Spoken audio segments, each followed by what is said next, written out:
Oh yeah, baby, money, money, money, money, money, money. Ooh, hello everyone. Welcome to Bayern Now, the ultimate Bayern Munich fan channel. We literally own your clubs. All right, we own your clubs. Barcelona fans, don't worry. Big Daddy Bayern's coming to bail you out like the U.S. government to these banks right now. We gonna bail you out.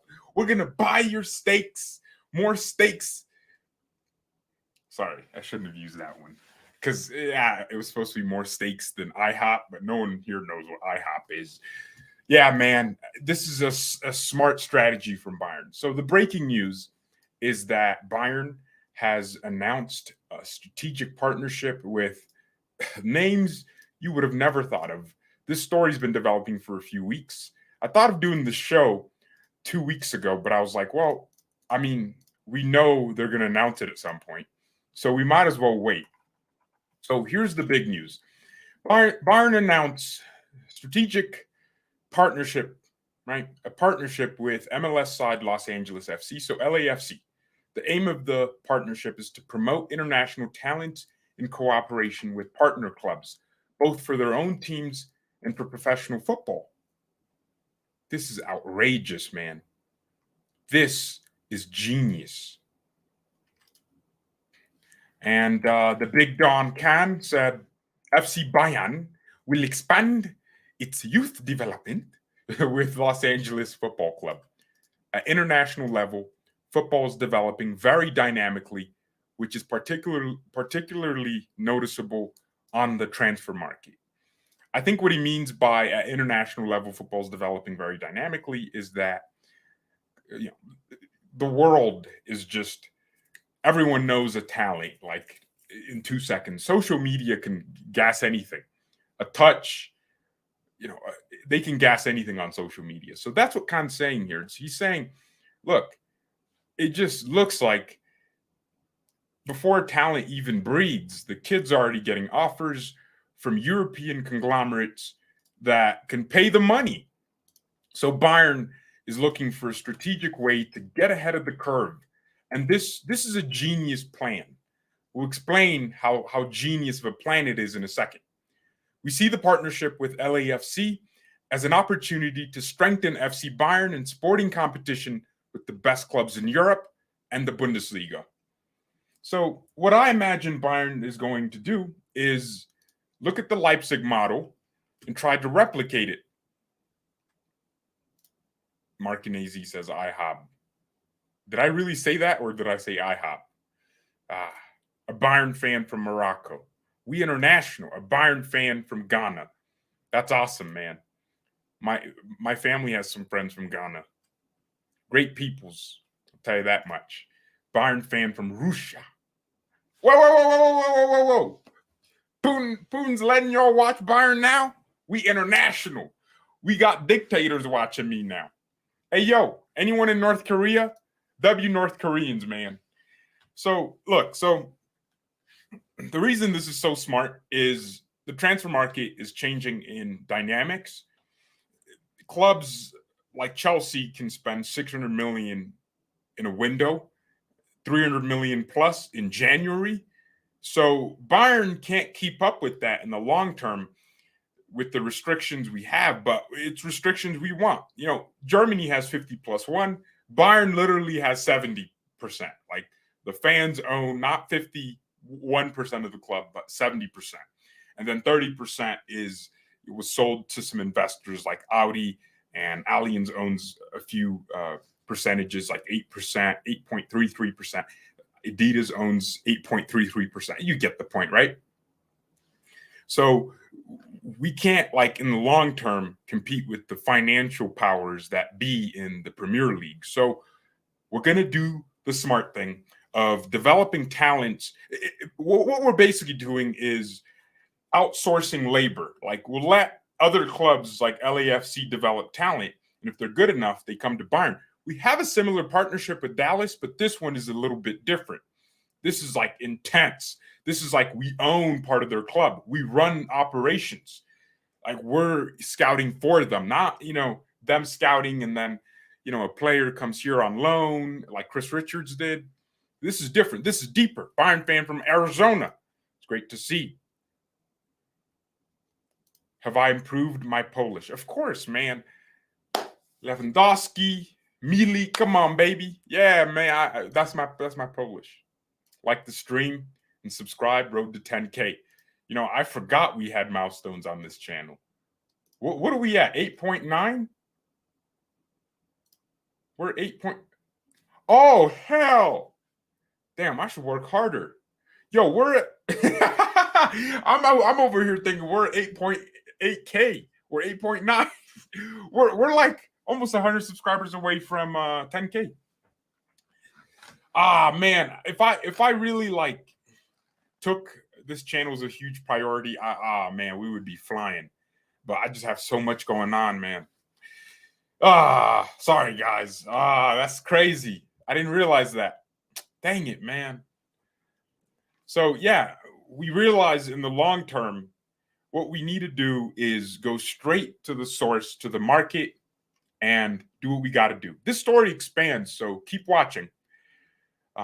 Oliver Kahn, the fact that most of the 2026 World Cup will take place in the US, where we already have an office in New York, makes the Los Angeles location even more attractive. I expect a quality boost in the MLS that will have a positive impact on our partnership. Oh, I didn't even think about that. Boys, the World Cup's happening here. Oh, you know, I was tripping because in my head, I was reading all these stories like, oh, FIFA's going to do the 2030 World Cup draw. And I was like, wait, what about the 2026 World Cup? I forgot it was here. They already picked it. It was decided like 10 years ago that the 2026 World Cup would happen now, which is why we're deciding the 2026 World Cup in like 6 years or something that's happening in 6 years. Why don't we do it closer to it? Is it because we want the area that is hosting it to be ready? I mean, Qatar knew they were hosting that World Cup for like 15 years. They built an entire nation. They built stadiums for it. So it makes sense. I mean, I guess in the US, you already have like high-tech stadiums. I mean, in my state, we barely have anyone living here. We have a crazy big stadium. So very advanced. I've been there. It's awesome. Not the city stadium I did a vlog in where I trolled Dortmund fans.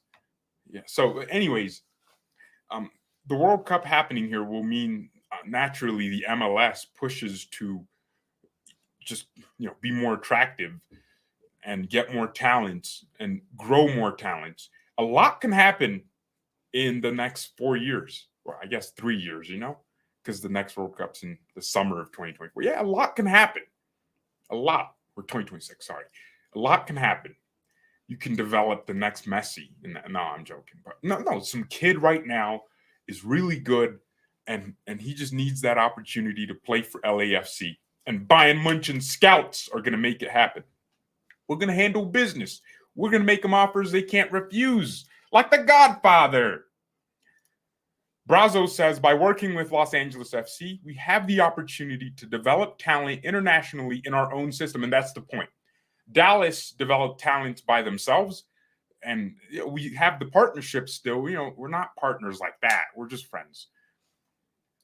Our campus, which remains the heart of FC Bayern's youth work, will also benefit, which means we'll be moving players. We gonna be human trafficking out here legally, baby. We gonna be trafficking, moving players from one team to the other, one academy here, and you're gonna learn quickly that it's not just Los Angeles FC. We got the whole Americas on a chokehold, baby. Come on, got them on a chokehold. Nice little guillotine. We gonna make them submit like John Jones. Brazo says, in the future, we will be able to offer our young players a training path that is even better tailored to them, and thus a better transition to our professional teams and professional football. That makes FC Bayern more attractive as a training club. And okay, the Leipzig model works. I know people really hate Leipzig, but you know, they didn't technically not follow the rules. They literally followed the rules. You know, it says you have to have club members. So they have club members, except they're all Red Bull employees. Like they all, you know, they have like 50 members, don't they? instead of thousands and hundreds of thousands like Dortmund and Bayern and Schalke do. So what Leipzig did is they basically have all these sister clubs, and you guys think it's only Salzburg, but they got Red Bull New York. They have some team in some island somewhere. Red Bull Brazil, which it's not surviving, but the system and the structure is still there. They still have Red Bull Ghana. You guys wonder, where are these Ghanaian players coming from? Where are these, Western African players coming from? That's where despite the fact that the Red Bull franchise there is dissolved, it still exists, still exist. They still have the scouts in place. They build. So what Bayern can't do right now is have, 4 teams.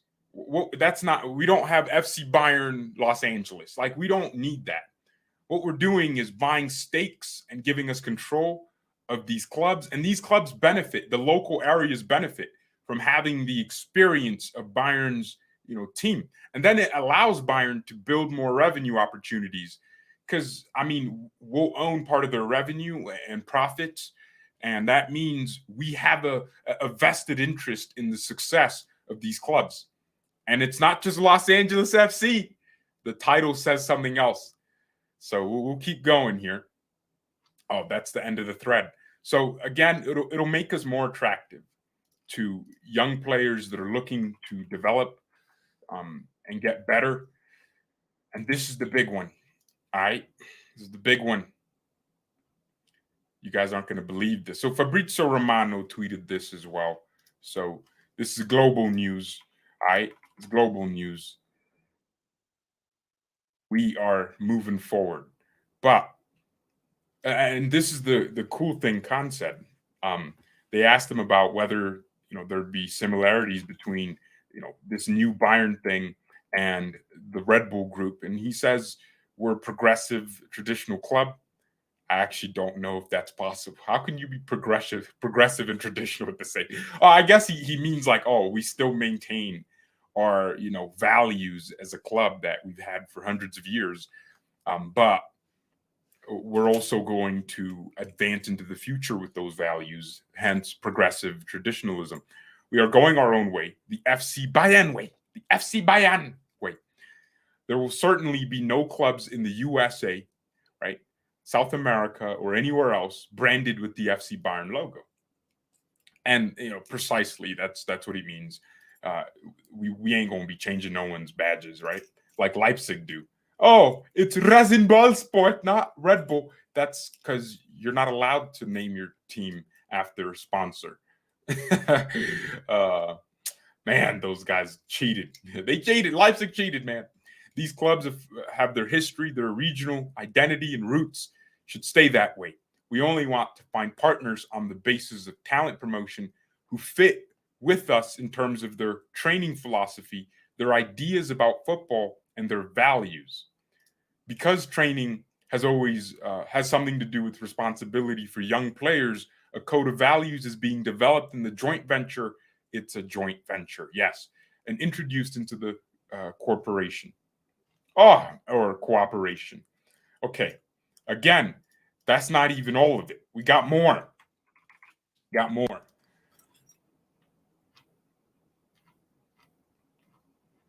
Where's the more? Forgot. Dang it. Okay, here's the more. And follow along with me because all of this is super relevant. All of it can to build on the new partnership. The leap from the Regionalliga and third Liga, to the first team has become very big, which means the levels are huge. That's why we have to offer our talent other attractive options for their development. That's exactly what we can do now. Hey, you want to play Yogo Bonito? And you want a city that feels like Spain but ain't really Spain, but probably better? Nah, there's no way anyone thinks Spain or Los Angeles is better than Spain. I mean, culturally, Los Angeles is a cesspool of cultures, right? Like all sorts of people are in there. I've never been to LA, so Basically, Bayern can say, "Oh, you can go to LA or the other country we're about to talk about, which is in the title, but you don't probably know what it is. You're probably just like, wait, is that what I think it is? It's not. It's more interesting and probably better um, than what you think. So yeah, we can now say to these young players, you can go on loan to Los Angeles FC. And while in the World Cup is coming up and the level of the MLS is obviously going to rise and the popularity of the sport grows, I mean, St. Louis had a game. We're talking about St. Louis, Missouri. This is like middle America. Like these people shouldn't care about football at all. And they packed the stadiums. St. Louis, like, totally butchered the spelling there. But I mean, they had an opening game. Look at their stadium. This is a nice little, probably like 10, 20,000 person stadium. And it was packed, man. It was packed. It was just packed. Look at this. And the modern fields, the cities, they're unique. So, you're telling that's attractive to a lot of these young players. That's really attractive. That's what's happening in the MLS.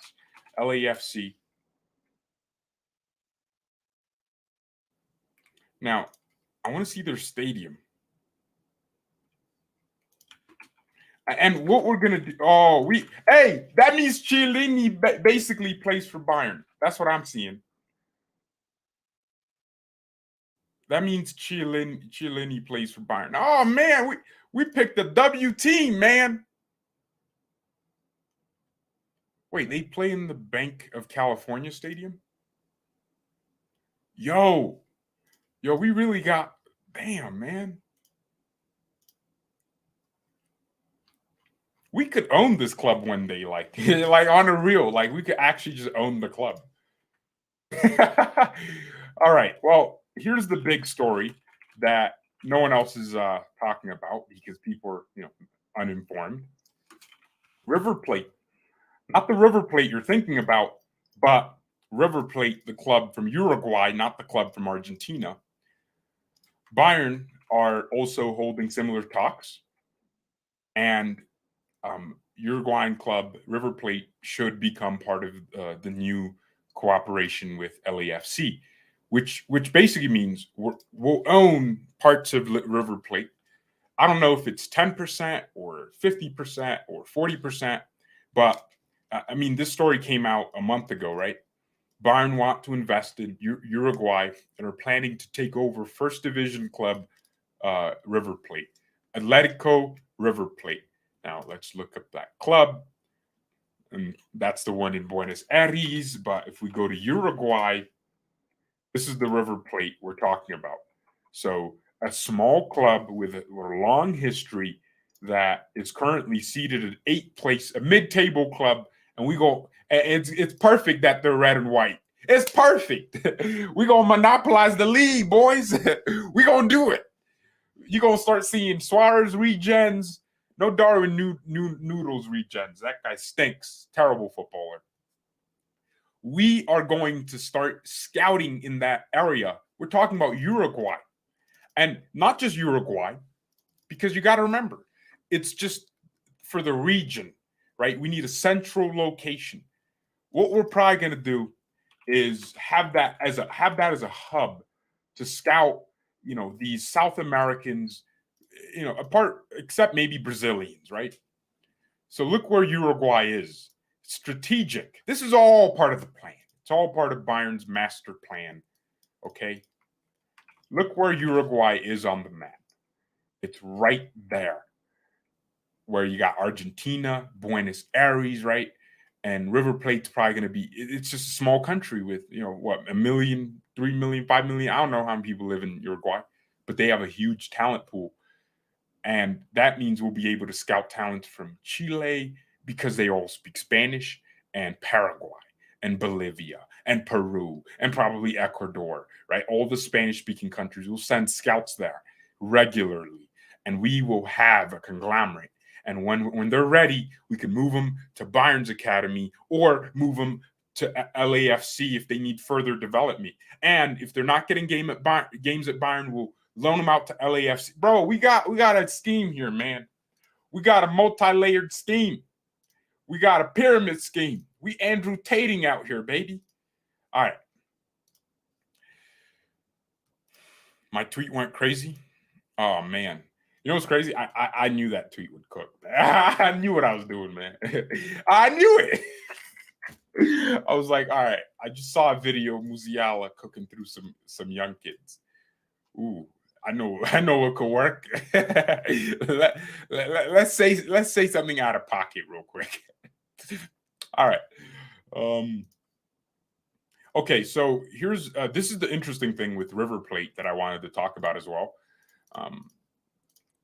So they have some debts, or financial deficits. I mean, they have debt, so that's what it means.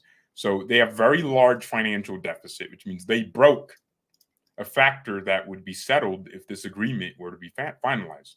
So Bayern would buy their debt, which means we pay it off for them, and in turn we buy ownership in the club, and not a majority stake, but it's going to be a partnership, an agreement that says we do this, you do that. It's going to be a partnership. It's not going to be a thing where we're taking over a club like Elon taking over Twitter, right? It's just not going to happen. Meanwhile, Bayern's plan through this deal is to set up a logistics center for the recruitment of players in South America.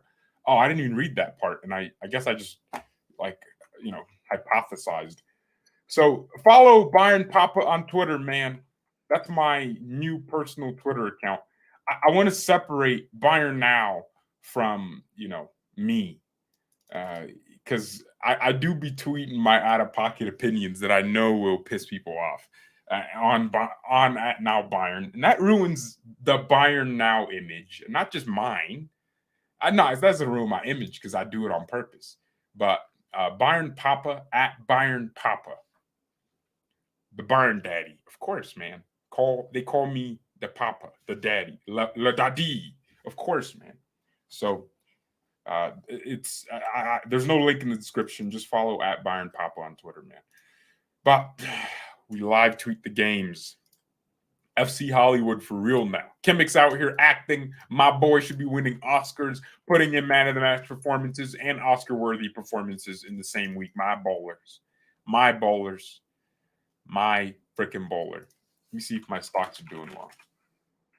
Not gonna lie, man. I saw the bank stocks dying, and I bought some. Well, the idiots would be like, "Oh, time to sell," and I'm just sitting here like, "Nah, you mean to tell me a stock that was $70 is now 30?" So I bought bank stocks this morning. We cooking, man. My portfolio is all in the red, but a small price to pay for salvation.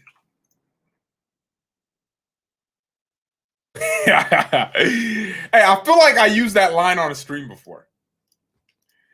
Bayern here buying percentages in other clubs, while Barca is selling their club shares. There's a difference in levels. There are levels to this game.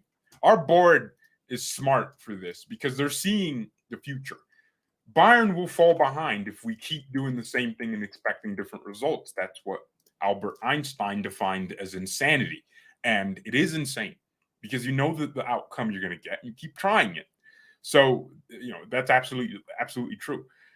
We know in the next 5 to 10 years, if Man United spent $1 billion and Chelsea spent $1 billion, where are we going to come in? And they're going to start offering players more wages.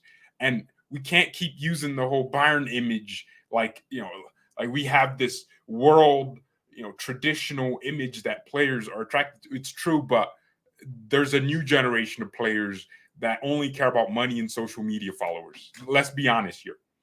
So by expanding our scouting, expanding our operations, it means when the next Enzo Fernandez comes out, Benfica doesn't sign him, LAFC does, or we get him in River Plate, and then figure out a way to send him to Bayern, and we build the structure. And we need something in countries like Korea, like Japan. We need a hub there we need some sort of like structure, because you're seeing players like Tomiyasu come up, Heung-min Son. You're seeing uh, Daichi Kamada from Japan. Like you're seeing these, Asian. You call them Pacific Asia. What part of Asia is that? Yeah, we need a hub there. I think we need to expand our operations. And look, we're expanding this international Bayernization of the world. We need to Bayernize football. That's what's going to happen. So these young players are now going to have the ability to play for 3 different clubs, from their development stage, whether they start at River Plate. And then here's the thing, it builds cultural awareness. When a player goes on loan to River Plate, I feel like that's better for their development, because the environment, they're going to be living in some one-room apartment. They're going to have drug deals, drug busts all over the place. You know what I'm saying? It's just dangerous. So it's going to force them to be good, because they're going to want to appreciate what they have at Bayern. And then if a player isn't doing well in one franchise, you just move them to the other, and they're probably better than the players they have around them. Like if a young Bayern player in our academy isn't going to cut it for Bayern, they can have a career path to go to LAFC. Because a lot of these young players we have would cook for other teams. That's the thing. Look at Malik Tillman. He ain't doing that at Bayern. Like he's doing that at Rangers, hitting the numbers. Everyone's like, oh, maybe Bayern should get him back. And maybe we should, but I don't think, he's going to cook the way he's cooking over there at Bayern. I just don't see that happening. He has 7 goals, 4 assists in the Scottish League, 5 Champions League starts. Like that looks great. It's amazing. And I hope he keeps doing it, but there's no way he'd do that at Bayern. Because it's just a different beast. It's a different animal. We need a different temperament for players. Like Vidovic, maybe he wouldn't have fit at Vitesse, but now we can send him over to a team we trust and are partners with, so we benefit anyways. We can send him over to LAFC and he plays in the MLS. Davies developed in the MLS, and he's one of the best left backs in the world now. So we have gotten with the times, and it's so amazing to see. I know we look at the board and go, they're cheap, but they're just being strategic most of the times. Where is Vidovic? How is Vidovic doing? Is he cooking? I want to see some goals, Vidovic. How many goals does he have? Is he still on 3 or 2? He's still on 3? Gosh, man. Started a bunch of games as well. Dang it, man. We need Vidovic to start cooking. Dude, I had such high hopes for him, and I still do. He's still only 19, turns 20 in December, so he has a long time being 19. A lot can happen in a year. A lot can happen, guys. All right. Could Bayern win a second sextuple this season? Well, I actually think we have a very deep squad to handle business with. I really do. I think, from the bench, from the goalkeeper, right back, we got Cancelo, Mazraoui, Pavard can play there, Stanisic can play. We got 4 right backs, or 3.5 right backs. Pavard's a center back now, let's be honest.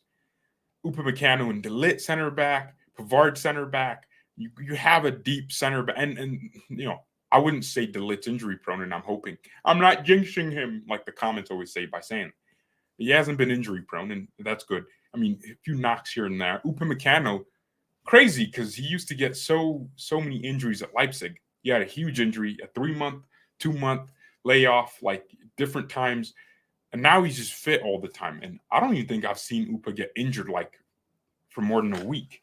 So, we have really good depth at center back, left back, Davies, Daily Blind. Oh, of course, Blind can play center back too. I forgot about that.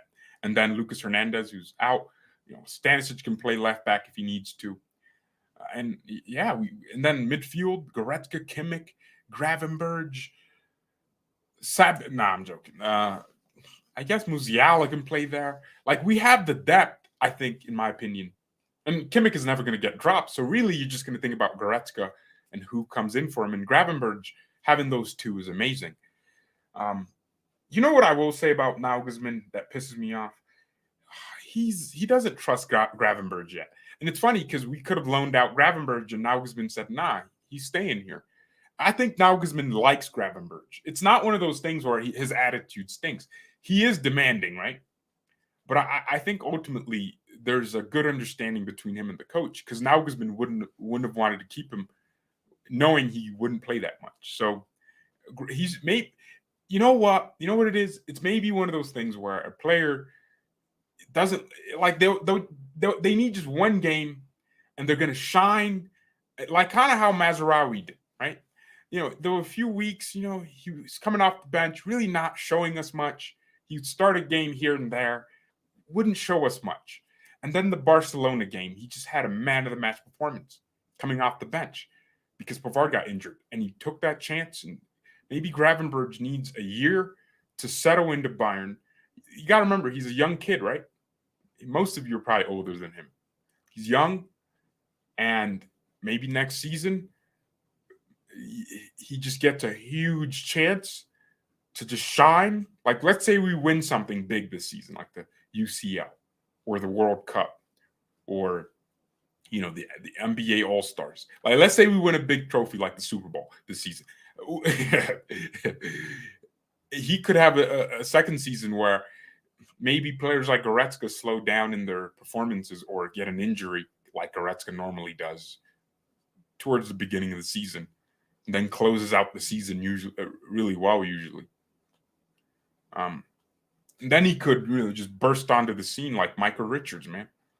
So we have depth in midfield. We have depth in the attack, like infinite wingers, strikers. We got Matisse Tell. Another thing I'm annoyed with Nagelsmann. Actually, I'm not really annoyed with Nagelsmann on Tell. I mean, even Tell admits, he has a lot to learn. I think people want the finished product right away, and I'm guilty of that too. Sometimes I'm just like, why aren't you Benzema already, right? But 4 goals in his first season in the Bundesliga, that's good. Pokal, 1 goal, 1 start, like that's good for me. That's really good. So I guess what we want from Tell is to just finish out the season strong. We got to win the Champions. We're favorites. Like no one's gonna think we're not favorites. We're favorites to win it. It's ours to lose. We're better than Man City. Like if we played City, the first half would probably be City having all the ball, but doesn't create any chances. And we hit them on the counter, create some chances, and maybe don't score. In the second half, Nagelsmann changes everything. We have possession for about 20 minutes, scored 3 goals, and we win. Like that's how I feel a City game would go because Haaland makes them so one-dimensional. So we beat City, like in my opinion, 8 times out of 10. We beat Real Madrid, and I know they're good sometimes. We need a Real Madrid Bayern final. That's what we need. Take all that revenge from all those years and just cook them in the final. That'd be beautiful.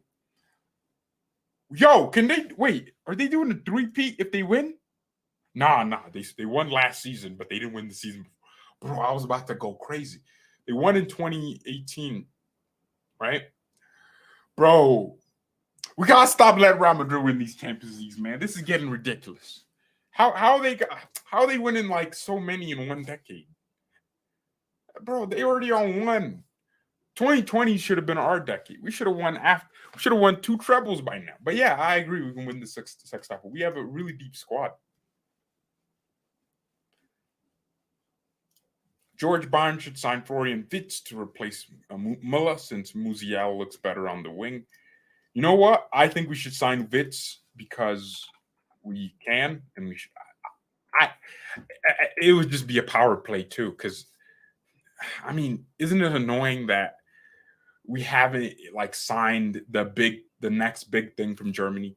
I mean, he's not really world class, but we have missed out on Adeyemi and Havertz. None of them are really world class, but maybe they could have been at Bayern. Like, so we have to make that statement signing. We need Musiala. We have Musiala, but he wasn't a statement signing.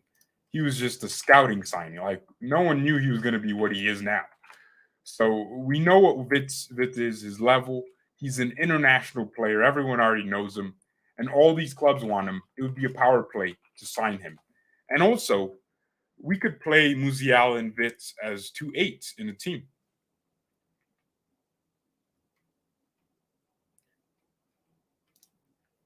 Wait, did Florian get injured? Because I didn't see him play the last game.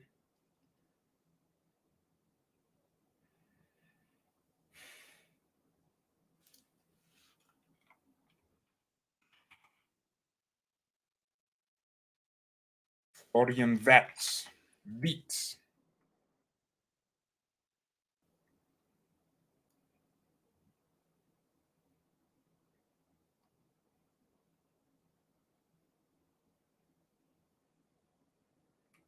Nah, we need Florian here, man.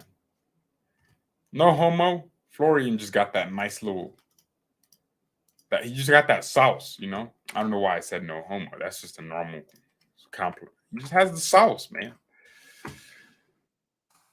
Should Bayern get Cancelo permanently, as Mane suggested? Well, Mane ain't Brazo.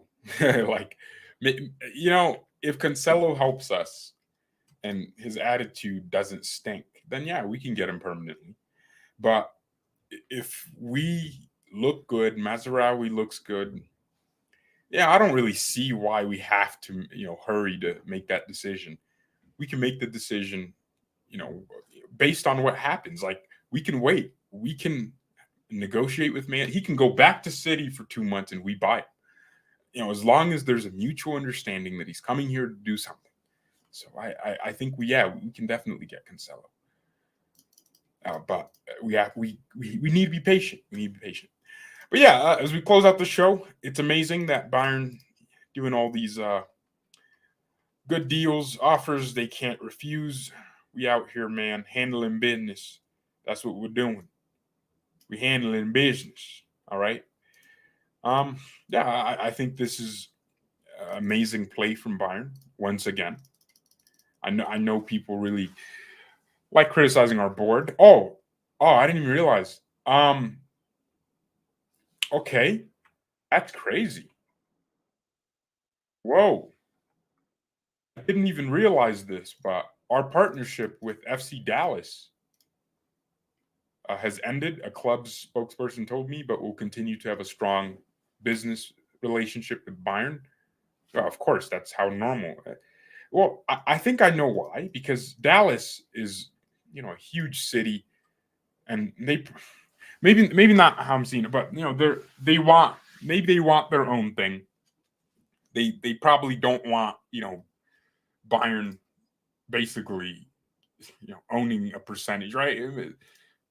I don't even know who the owners are, but I'm sure there's some wealthy people, and so yeah. And Dallas is a very interesting area because it probably will grow in like Texas will grow when it comes to the sport because there's just so much diversity in terms of people that can love the sport. Whereas I guess it's the same thing with Los Angeles FC. That's why we're looking for them. We're not going to go look for New York FC or Minnesota like United, like Minneapolis United or whatever. We're not gonna go for some Charlotte FC. No, we want a club in a city with a rich cultural background with diversity, so we can pull from. We also want to grow the Bayern brand using this, so it's another thing. So yeah, man. So it's going to be interesting to see what happens. But yeah, we growing, man. Bayern monopolizing the game. Love to see it, man. Man City fans are angry. Isn't it funny that they're the oil club and we had a bench with Gnabry, Mane, Sane. we had a deep bench, man. We had a deeper bench than prime Arnold Schwarzenegger, man. Thank you everyone so much for watching. Oh, FC Dallas asked too much for players. Yeah, Justin Che. They really wanted $1 billion. Where's he at now, Justin? Is he still there? He's at Hoffenheim. He's on loan. Yeah, it was never meant to be. what's with these tall American light-skinned dudes playing right back? We had Chris Richards, and like, you're tall, man, play center back. That probably shows like a lack of IQ when it comes to football. Because maybe you just can't read the game as well. So you got to play right back. That's really what it means to me. Because center backs, requires high intel. There's a reason Upa was a Bazo in his first season for a lot of games, but improved because he always had the IQ. It was just he wasn't as sharp and concentrated. And then now look at him. I haven't, like, when was the last time Upa really had a Bazo moment? Like, oh my gosh, like, Upa, how you gonna get turned like that? Even in that game where, who do we play? I just forgot who we played. Was it Augsburg? Yeah, their striker had like a moment. By the way, that wasn't a penalty. I forgot I didn't do a match reaction for that, man. That wasn't a penalty. That was some scam. The Lit didn't really try to take him down. It was just what happened. Nah, they got to be more lenient there. But Upa had a moment where, like, this guy, like, started, like, trying to, like, before Upa gets turned, but he made a mistake where he got sucked in. But old Upamecano gets turned, and it looks terrible. This Upamecano just, like, stuck to the guy, like, even after he got turned, used his body, kind of put his arm out, and fouled them. Like, that's so much better than getting turned and looking like a fool and getting a highlight on TikTok. That's so Upa's getting so good. Man, I can't believe how good he got. My man, I told y'all to believe in the boy. You guys got to listen to me more. Thank you everyone so much for watching. Me, SN,